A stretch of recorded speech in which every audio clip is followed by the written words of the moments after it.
Hello, Northstar here with another Popup Dungeon video.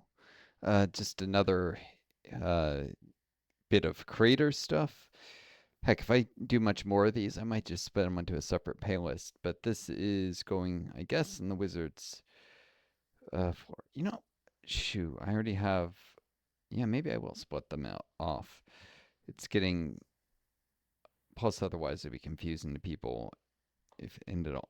I've got the Wizards for all the way out like a month. I don't want people to wait a month to see this, so Um, I am doing a little bit with ability creation. I think I've explained a little bit before, but it doesn't hurt to have more kind of tutorial stuff.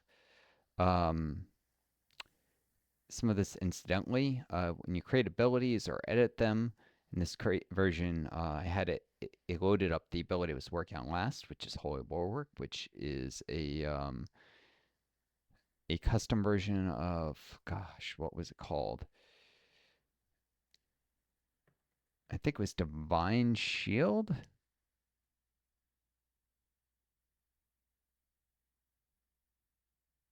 or maybe it was no, not Divine Shield,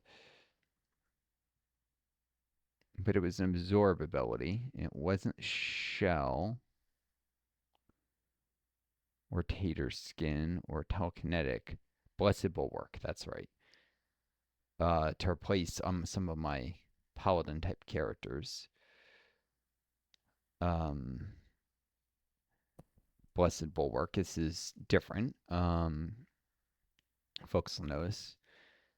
For one, it has a conditional. The harder it is to meet conditional, the more power stuff has. So you'll notice um, it's giving stats for right now. Ulrich is the guy who uses this. I should put it in the charm necklace stuff and set epic. Let's see. Oh no, he uses greater holy bulwark. That's right. So Hrothgar is the one who uses this.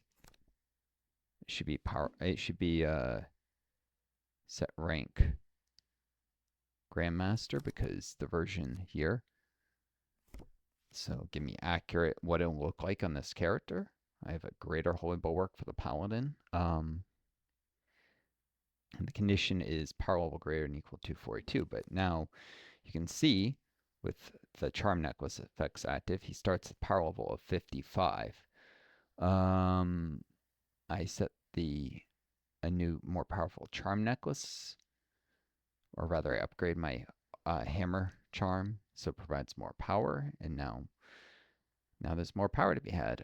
So I'm going to set this to require power grade equal 54. Sometimes they'll say it's 55. It's like 54 point something because it rounds up or rounds the nearest number. I'm not sure. So if I want to make sure that he can actually use this, I'm going to want to set power requirement to 54. And you'll notice it was 52, but I'll drag up and down. The amount of shielding it provides goes up the harder it is to meet the requirement. So you can set different numbers. And since I'm going to be just rolling with higher power levels in the party, I'll do this. If I'm doing a Wizards for, you have charms there. If I was somehow doing a campaign without the charm, I'd be in trouble. I'd have to wait to upgrade the character's power level from fights that sometimes give stat tomes. I won't be able to use the ability for quite a while. Like maybe if I was doing run home and swapped out that charm for something else, you can specifically try and train power level by doing a holodeck and focusing on offensive stats and get the power level up in a reasonable amount of time. Because you get extra stat tomes on top of the ones you get from the actual fight in the holodeck on run home. So there are times where you might want to, maybe I want to start with one that requires power level of 64, because I think you gain 10 power from each power stat tome, and then maybe try and not be able to use this until I get my first power stat tome on run home. So there's times where something like that could be useful. Um, I also wanted to work on the greater holy bulwark. Here, Ulrich's got this.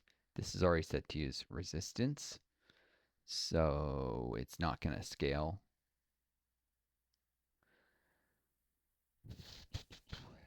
This is the variance and absorb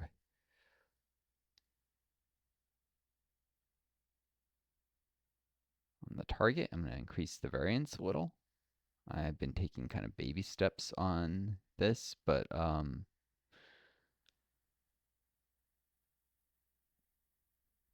the level I have these change.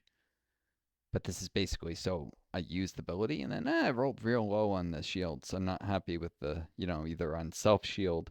I haven't given himself some shielding, so because if he's killed, then the character who's shielding loses their shield as well.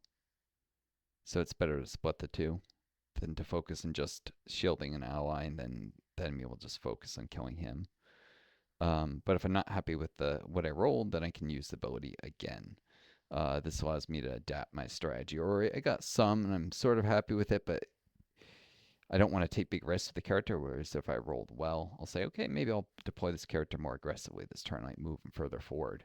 So it can actually affect my decision making and enables me to be reactive and maximize the benefits, minimize the costs of things, if you will, of rolling well, rolling poorly, versus having a one size fits all kind of situation, which makes not a ton of sense.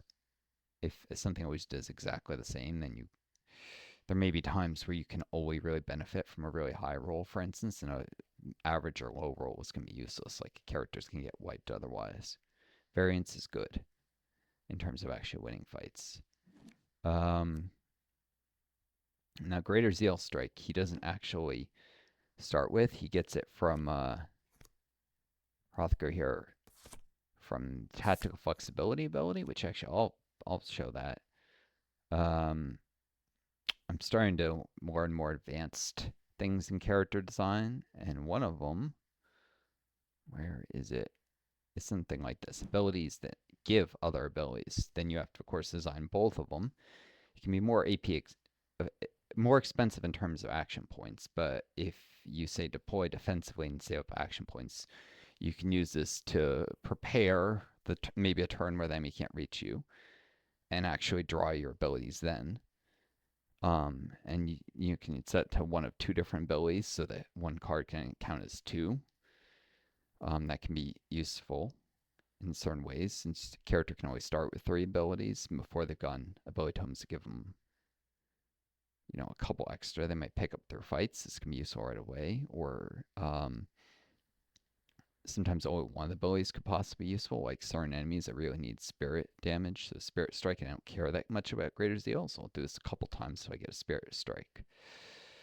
I've set this to require very high initiative. I use initiative charm, so as long as I have that charm on my party. Otherwise, I have to design a character to go very high initiative. And yes, I know some people complain about that kind of character design and consider it cheesy. But my goal is to kind of break the game and see how high of an ascension difficulty I can take on. And it becomes balanced if I set the difficulty up to enemy power levels of 20,000 and they're still killing my party members. It's just, it's a little bit different balance than normal, but I enjoy it. It's a challenge for me to create really powerful characters and abilities and then just make the enemies tougher to compensate. And it gets me gold faster too, without anything as cheaty as like gold farming campaigns, which apparently exist. To each their own, but the skills you learn here from editing stuff can be useful for all kinds of things. Another thing you can do is set chance to react. Since he often draws two of these, is the way I have to have flexibility, and sometimes he doesn't have the AP to use both. I may not want the chance to react to be 100% because each of the Greater Zeal strikes will get a chance to react. So if there's two of them and they both have set this to 98% chance to react instead of doing 123, 256, now it does 125 to 260. So a little more damage, 2% chance it won't fire, but when I have two of the cards, that's For that to happen, you'd have to roll 2% or 1 in 50 odds twice, which is 1 in 20. Let's see, 1 in 2,500 odds. That neither would fire, i.e., it's almost always going to happen. Sometimes it won't happen the maximum number of times, but found the AP for both of them to fire anyways. In fact, I probably actually want to set this a little lower. Just because he usually has multiple copies. Set down to this. This is a much more 1 in 25, much greater odds that one of them won't fire, but still not all that high. I could set the weighting here between the different effects, siphoning AP from enemies versus dealing damage. This may seem like it's always siphon 3 AP, but enemies will have resistance and stability. I think resistance affects almost all non-damage effects. Stability just affects specifically stuff like siphoning or reducing mobility. So it's more specific, but easier to get a bunch of points in stability. So I've often an evasion affects almost all abilities used too. So after evasion, and also defense, like if they have defense against spirit, this won't work. So after spirit defense, generalized defense, evasion, stability, and resistance, often this won't siphon any AP. But if it's a mass number, say it says siphon 256, it might actually only siphon 2. When it does, it's great though, and I think I'm going to increase the weighting even more. This might not look like it's actually worthwhile. I just use the parent damage in the siphoning, but this number is really like maybe it's siphon 3.6 AP and it rounds down. So there's more margin here now that it can actually maybe make it to threshold siphoning at least 1 AP more often by increasing that weight at the cost of doing less damage directly. Now something I can do to make this ability a little more effective though, cooldown of 2, so there's a couple of them, but when they are granted by something like this, I think they start off cooldown. Of course, if they're used once, it'll have a cooldown of 2. Haste can roll that down to being only 1 or 0. So there's a 1 in 3 chance it'll have a cooldown of 1, and a 1 in 9 chance that the ability will be usable again immediately. One thing I can do is, I think this is set infinite uses per battle. Yeah, I don't want that since this is a granted ability. It's 128, 250, you'll notice. Now let's say I set 3 uses per battle. Now it's 133 to 276. So when it's granted, before I think it was granting, like it would say 2, but it was probably not 2 because we'd use in that number. Would go down. It was probably granting like 20 uses. Now it can only grant up to 3 twice, so 6 uses, which is still a lot, but it's a little more powerful. You'll notice it says 4 AP. That'll often only be 1 or 0 after enemy defenses. And then I can maybe increase. Dragging is selecting these for some reason. It's sorry about that noise repetitively. I'm getting more and more comfortable setting variances higher. This will sometimes, when 2 Zeal Strikes before would definitely not have killed an enemy, might have a small chance of doing so. Of course, this can lead to sometimes when it was almost sure to kill, sometimes now it'll roll low and not kill. So yeah, it's creating variance, but I like a certain amount of variability because it creates a situation I can then respond to and deal with. Whereas before, I was sometimes always going to get screwed. Now there's a chance I can win when the odds against me. And if things go unusually poorly, maybe I have another character who can finish off an enemy. So when normally they would have just died. So it's not a big deal. I like the ability to then gear my actions to what happened. Unfortunately, oh, you can set variance in siphons. Probably want some variance in that as well, because it's not uncommon for it to siphon 0. In fact, a lot of enemies will have enough defense to just do siphon nothing. Now let's give it a chance that maybe if it rolls high, it'll still manage to siphon 1. So yeah, this is an improved version of Greater Zeal Strike. Overwrite that. And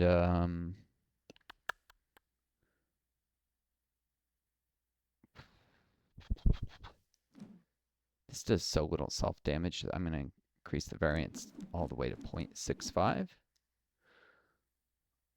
Or, you know what, 0.75.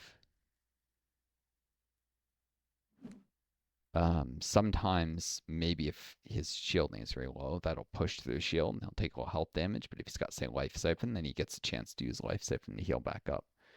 Or for a party healer to heal him. It's, in short, not a terrible thing. I can react to how that works. But what I was looking for is I had a conditional on something else that was power level, and I wanted to increase that as well. Had a couple support 150. I might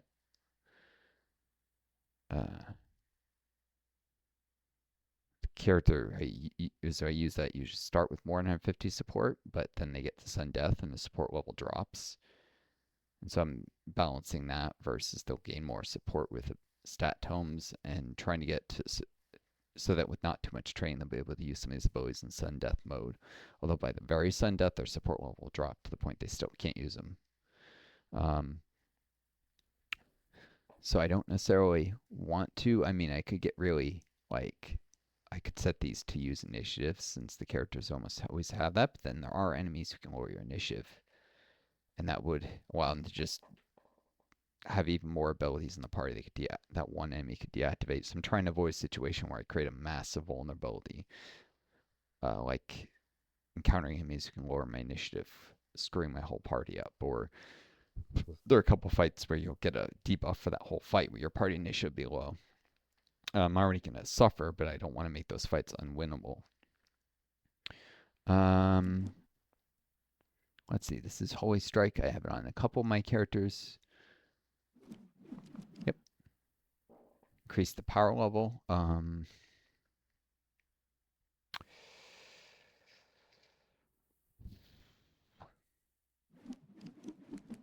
Increase the variance a little bit.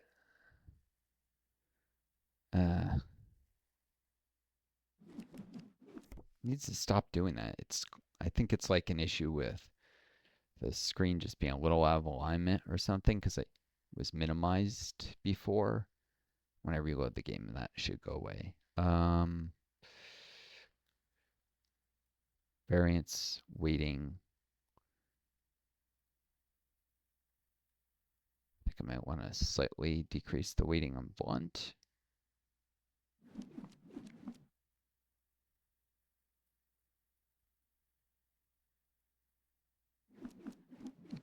Slightly increase on fire. Some enemies are quite vulnerable to fire.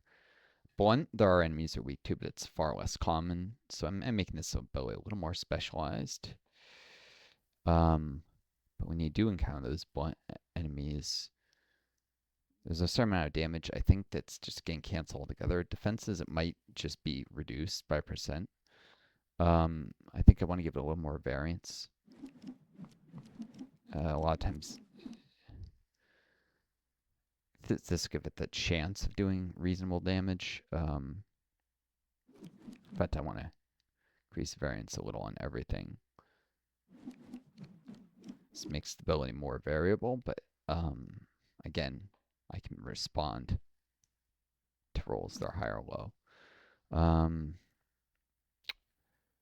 Okay, well that's it for messing with abilities. I should know actually that I'm going to. You know what? There's one more thing I'll show you guys. So you notice abilities. You can see them all here. I actually do want to create a custom version of Firebolt. Ignite. I haven't messed much with my fire character, but all of his abilities, including the Phoenix Feather comes with the robe, they could all use some improvement. So let's say I want to change, you can see that, say I wanted to change Fan the Flames, I'd just click Edit here. But if I wanted to change the Phoenix Feather, I'd go to the Phoenix Feather robes, first of all, which I believe are a generic. This isn't something I made. Uh, Pristine command shirt. Oh, no, these are my own custom version. Support, I'm pretty sure. Just to check. Yeah. I think it came with, yeah, with the Suzuka's feather. And I decided, hey, why not make a whole robe out of it? So this is already a custom piece of equipment. Good. So if I change it, I'm not overwriting the vanilla ones, which I generally don't like to do. Um, Say I want to change the ability that comes with this piece of equipment. I'm fine with with the base stat being preferred stat being firepower. Starting off by giving some support at the first two ranks, and after that it's just firepower. It's worth noting, I think if I'd set the base stat to support and put these as firepower, we'd do exactly the same thing. Uh, so it's just a matter of preference at that point. But um, anyhow, looks like I restricted it to Dungeon Forest Village and Japanese places. So you know what? I guess a haunted house it could show up. No, this was, by the way, kind of almost intentionally nerfing myself, but to make it a little more balanced, that you can only find this in certain places. Um, I restricted its drops, which hurts my party, but I don't know. There's a role play element of I want to feel like this is a character who's not entirely cheese, and so I've consciously nerfed myself. They'll still be able to like find rank and quality upgrades sometimes for the equipment. And when I do, I will that's after Night Charm, so it's pretty good. I'll still be able to get better versions, but it's less common. It does make the Fire Mage less good. But anyways, um,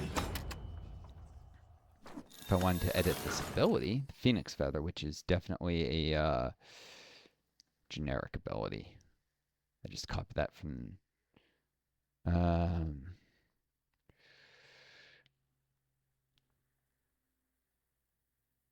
from the games preset. So let's say I wanted to call it a, I don't know, a pristine Phoenix Feather, a divine Phoenix Feather, or a perfect. Nah,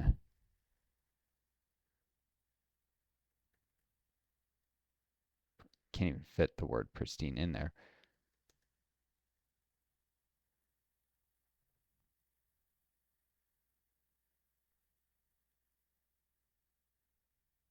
A holy Phoenix Feather? I don't know. Uh,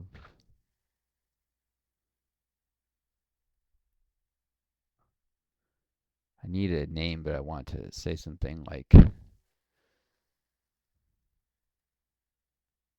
call it Gift of the Phoenix. Because this is going to be a new ability. It's all my own. Phoenix, I misspelled that. Oh, God. Oh, that's not correct either. Just to check. Uh, Spellings here. Oenix. Okay, that's what I thought. Just wanted to double check. With my long COVID, I make stupid mistakes like this too often. So Gift to the Phoenix. Save and... Did I already save this as a new ability? I think I did, yes. So I don't want to save as new again, or I'll create a version that's just incorrectly named. Um, you can see what its stats you like in different characters, but I want it, of course, on the Fire Adept since he's the person who'll actually carry it around. And it will be at the rank. It matches the rank of equipment, so it'd be Grandmaster. You may be wondering why nothing's visibly changed. That's because I can add things like I can make it cost less AP, which could give it a failure chance, depending on stats. And of course, no, this is a support type ability. So in Sun Death and Greater Sun, Very Sun Death, it might have a failure chance when it doesn't before then, as support values get nerfed. But I can also split some of stuff to other abilities, or I can make it only cost 7 AP. There's different things I can do to optimize this. I find 8 AP is a little bit of a hassle to actually do. Um, hmm, Add logic. Oh, that's to add another thing below that. Um,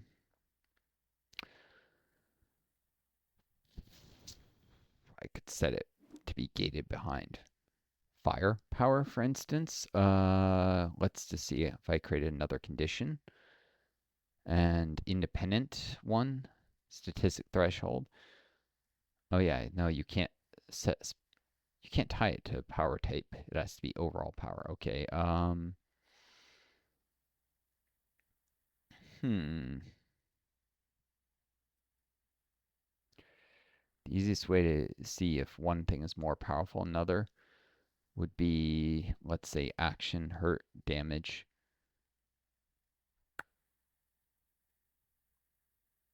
Well, this is a buff, so action, protect, shield. This just give me a number so I get an idea of. You can see this would actually be a 97% chance. I'm not actually going to do this. I just wanted to get a sense of whether one condition is harder to meet than another. And that's going to create a statistic threshold one, power level of 54, because his base power is 55, right? So it says absorb 972. I drag it here, 6 to 88. That means that this is a harder to meet condition that will buff anything under it more. So that's good to know.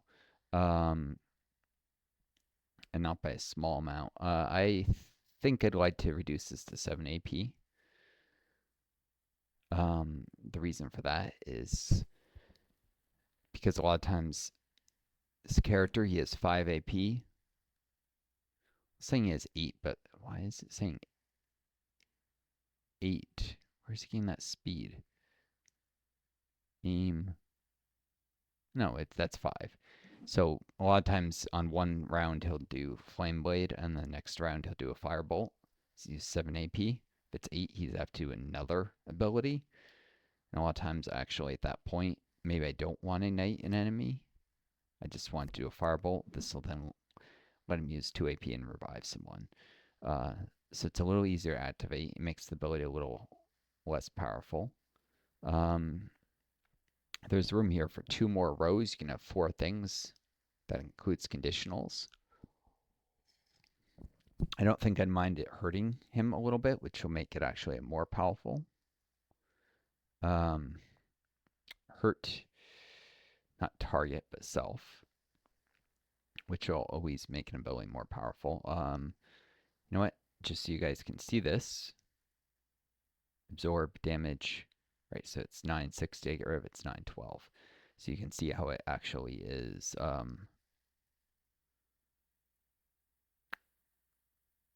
making the ability more powerful. I don't mind it hurting the caster. 18 to 71, 15 to 73, 13 to 75, right? Uh,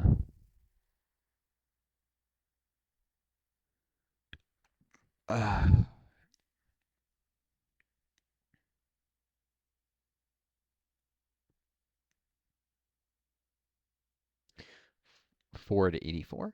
Yep. Highly variable. It always harm a little.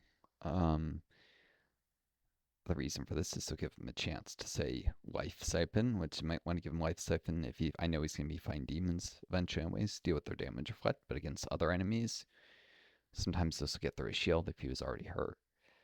Um,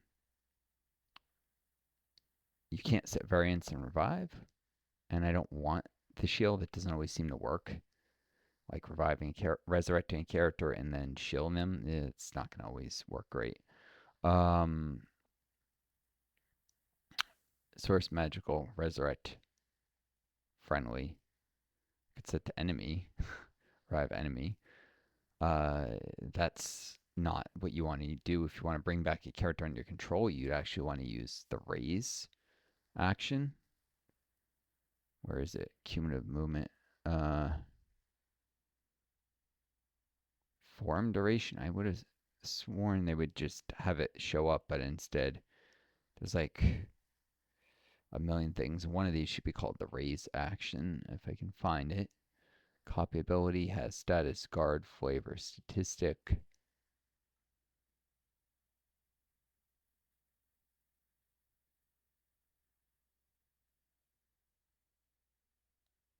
Reactions on turn, reactions, form, transform, transfer.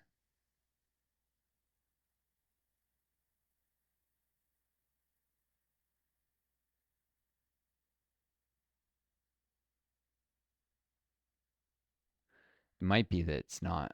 Let me overwrite this for a second, and then I know there's ones that are already. I would have sworn it was called raise, but it may be. Nope, raise enemy. So let's take a look at this just to see what it's actually called. Resurrect enemy. Oh, so it's actually the resurrect. Uh, when you resurrect an enemy, it brings them back under your control permanently, by the way, and they can't even. That blocks enemies from reviving that character. I've seen enemies raise members of my own party, then I can't resurrect them. So, huh, this can be very problematic. If someone resurrects an enemy, a member of your team, I could also create a revive enemy to go alongside this.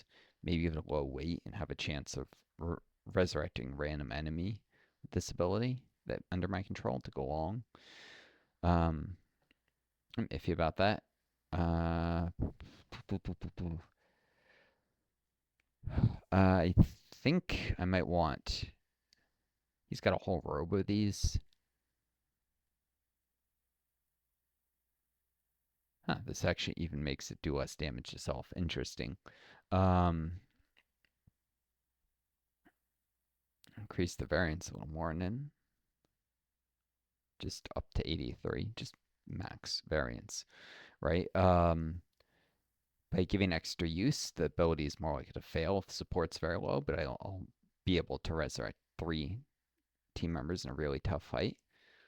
Honestly, I wouldn't want more than 3 uses this most of the time anyways, so it's fine if it's on a piece of equipment. If it was an ability that you started with, I could give it up to 2 more, like Ignite is a character ability, and there's tomes that can give extra uses.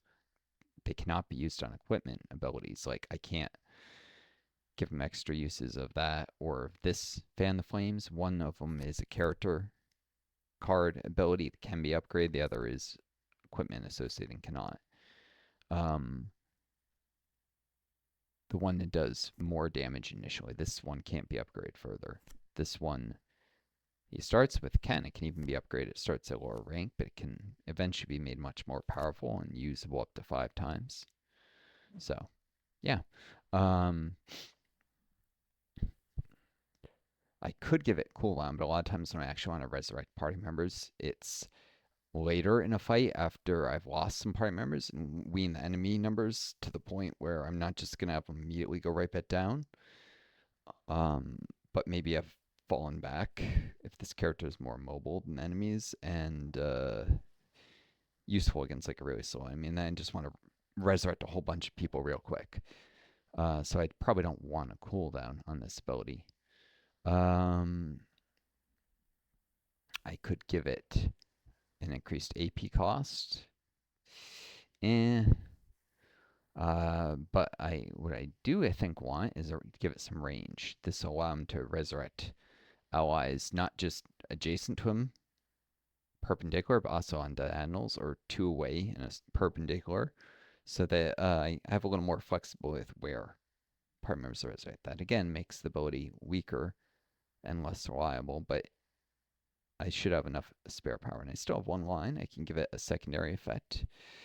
Um, right. What would I want to do as another effect? Uh, one time when I'm resurrecting people, it's to kind of turn the tide. It's later in a fight.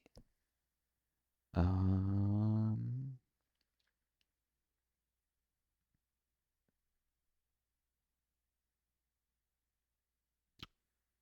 this is kind of cheeky, but I think I'd actually like to have a chance of resurrecting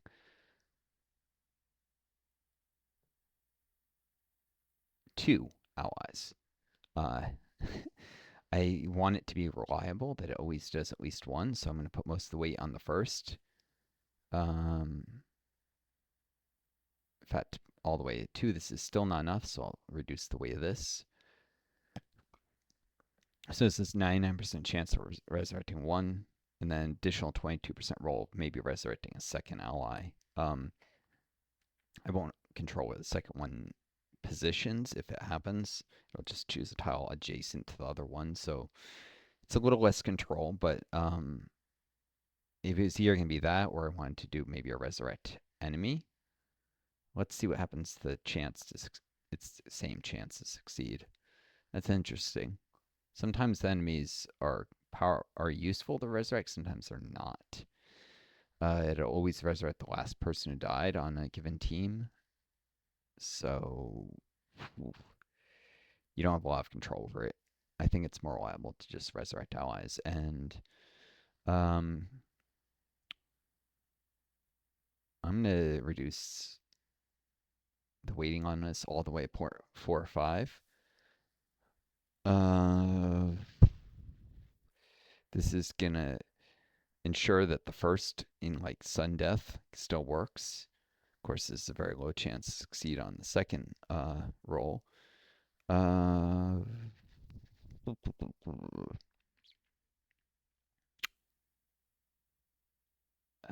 what can I do to make this ability a little bit more? Yeah, I think I might increase the AP cost. You notice the probability went up. I want to have plenty of buffer that this will still work. Sudden death. The chance of the succeeding should go up as the equipment goes up in rank. And I'm pretty sure it still relies on the character's base support and firepower stats. But if not, even if it is like gets to like 24% odds, that's still not nothing. So there's a chance that it'll be useful, more useful. Yeah, and this is more powerful resurrectability. Costs a little more AP, but has more uses and can a little easier to trigger and can possibly resurrect 2 members of the team. It will do a little damage to the caster though. And that's more, it works with my playstyle, especially when I go around with shield charms, which the damage itself will usually just go into the shield. The shield regenerates every turn, so yeah. But now if I go back to equipment, and this is why I wanted to show this, and I apologize, the video is getting a little long here. 38 minutes, all right. So this is still using the generic Phoenix feather. I don't want it to use that. I want it to use the new version. So the Phoenix feather robes now use the gift of the Phoenix, give the gift of the Phoenix ability. It's got additional uses, a little longer range, easier trigger, can resurrect two allies, but it costs an additional AP and it harms the caster. There we go. I would say made James a little more useful to the team. I still want to probably create better versions of Ignite, Fan the Flames, and Firebolt. But yeah, he's getting to be a more useful character. I've found he's one of the oldest custom characters to create, and he's often the weakest in my team, so I got a lot of work to do on him to bring him up to the effectiveness of my Paladin and my Life Cleric and some of the sci-fi characters I created. because the abilities that came pre-made in the game, they're all right, but like Firebolt, you know, this doesn't do much damage. With enemy defenses, it can do pitiful. I might want it, for instance, to damage the caster. Or I might want it to have a threshold, or it can maybe the damage over time while it triggers if I've moved more in a certain amount, or if I have more in a certain power level. If I set to have a conditional of power greater than equal 54, it's still going to usually be usable with my charm necklace, and I'll do a little more damage. At a bare minimum, that's one possible upgrade. Anyways, that's it for this video. I'll do some more messing with abilities off camera, but I think I've explained how this works well enough. So until next time, this is Northstar. Take care of each other, be kind to yourselves, and may you always find a guiding star to lead you home. Adieu.